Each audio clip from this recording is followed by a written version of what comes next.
Miss Arrow here, and I'm going to talk to you about my Soraka horn.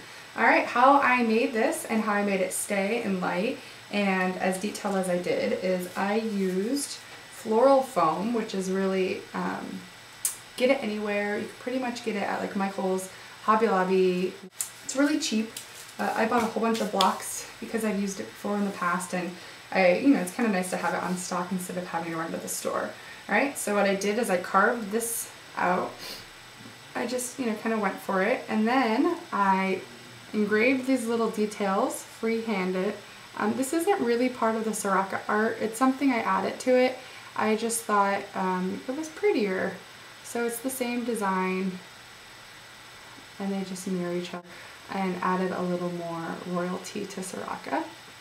So after I made it like this, it was green, and then I painted it with a bunch of layers of gesso to kind of fill in the blocks and fill in the holes because it's pretty porous, as you can kind of see. So it takes about like 10 layers of gesso, and you want to make sure you get inside of the grooves if you guys decide to do any indenting things or any kind of decoration. Then I painted the whole thing with 2-part epoxy resin, and I'll post a link down below which resin I use. Then after that cured and everything, I put a little piece of Warbler, I cut it up to the shape, and I made a long tab. Flimsy, did not shape this, and then I put another thin layer of resin, and I put the resin all over the top right here. I think I quickly hot glued it to make it stay, and then I let that harden so it is attached, and the resin makes it pretty solid.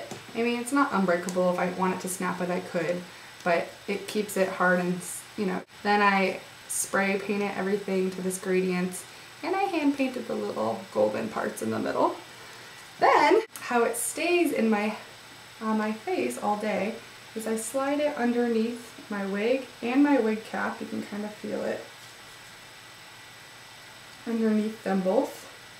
Just kind of go straight back there, and it happily sits on my forehead. Easy. I can like rock and roll to it, and then I style my wig accordingly. There we go. It stays. There's no way to see it. This was pulled back all the way. You can't see.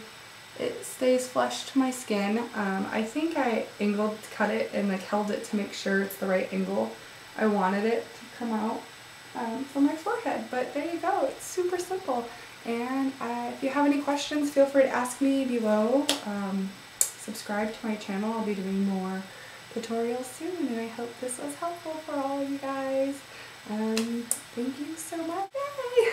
Alright.